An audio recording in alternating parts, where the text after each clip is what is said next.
Hi all, இன்னைக்கு வழக்கோட 2 வகைகள் பார்க்கலாம். வழக்கு 2 வகைப்படும். என்னென்ன வகைன்னு பார்த்தோம்னா, இயல்பு வழக்கு, தகுதி வழக்கு. வழக்கு 2 வகைப்படும். இயல்பு வழக்கு, தகுதி வழக்கு. இயல்பு வழக்கு 3 வகைப்படும், தகுதி வழக்கு 3 வகைப்படும். ஓகேங்களா? வழக்கு 2 வகை, அதோட வகைகள் இரண்டுமே 3 வகைப்படும். இயல்பு வழக்கு அப்படிங்கிறது இலக்கண போலி, இலக்கணமுடையது மருவு. தகுதி வழக்கு பார்த்தோம்னா இடக்கரடக்கல், மங்களம், குழுவு குறி. இதில் இலக்கணம் உடையது அப்படின்னா என்னன்னு பார்த்தோம்னா, இலக்கண நெறி மாறாமல் ஒரு சொல் இருக்குது அப்படின்னா அதை அப்படியே டைரெக்டாக தான் அதை அப்படியே தான் எழுதுவோம். எடுத்துக்காட்டு பாருங்கள், நிலம், மரம், வான், எழுது. இதே இலக்கண போலி அப்படின்னா என்னென்னா, இலக்கண முறைப்படி இருக்காது, இருந்தாலும் இது இலக்கணம் உடையது அப்படின்னு ஏற்றுக்குவோம். அப்படி இருந்தால் அது இலக்கண போலி. எடுத்துக்காட்டு புறநகர் அப்படின்னு சொல்லுவோம், ஆனால் அது என்னது நகர்ப்புறம். சதை, தசைன்னு தான் சொல்லணும், அதை சதைன்னு சொல்லுவோம், ஆனால் அது கரெக்டு தான் அப்படின்னு ஏற்றுக்குவோம். அது மாதிரி தான் கால்வாய், வாய்க்கால் தான் கால்வாய் அப்படின்னு, அதாவது மாற்றி சொல்லியிருக்காங்க, இருந்தாலும் அது இலக்கண முறைப்படி இல்லைனாலும் இலக்கணம் உடையதாகவே ஏற்றுக்கிறதுக்கு பேர் இலக்கண போலி.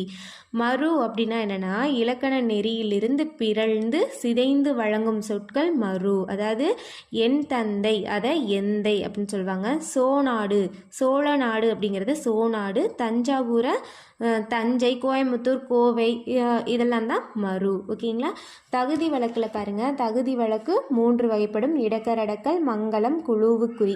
இடக்கரடக்கல் அப்படின்னா ஏதேனும் ஒரு காரணத்தினால பிறரிடம் சொல்ல தகுதி இல்லாத சொற்களை தகுதியான வேறு சொற்களால் குறிப்பிடுவது. அதாவது வெளியில் போயிட்டு வந்தோம் அப்படின்னா கால் கழுவி வந்தேன் அப்படின்னு சொல்லுவோம்.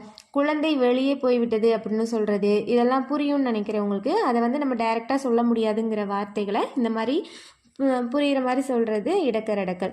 அடுத்து மங்களம் அப்படின்னா மங்களம் இல்லாத சொற்களை வேறு சொற்களால் குறிப்பிடுறதுக்கு பேர் மங்களம். அதாவது சுடுகாடு அப்படிங்கிறது சுடுகாடுன்னு சொல்ல மாட்டாங்களாம், நன்காடுன்னு சொல்லுவாங்க. விளக்கை அணைன்னு சொல்லக்கூடாது, குளிரவைன்னு சொல்லணும். இது மங்களம் இல்லாத சொல். மங்களமான சொல்லாம் மாற்றி சொல்கிறதுக்கு பேர் மங்களம். குழுவு குறி அப்படின்னா என்னென்னா, பிறருக்கு புரியாமல் இருக்கணும். அதாவது இப்போ ஒரு கடைக்கு போகிறோம் அப்படின்னா, நம்ம ஜுவல் வாங்க போகிறோம் அப்படின்னா அவங்களுக்குள்ள ஒரு ஜுவல்லார் ஃபோன் வாங்க போனோம்னா அவங்களுக்குன்னு ஒரு கோடு வச்சுருப்பாங்க.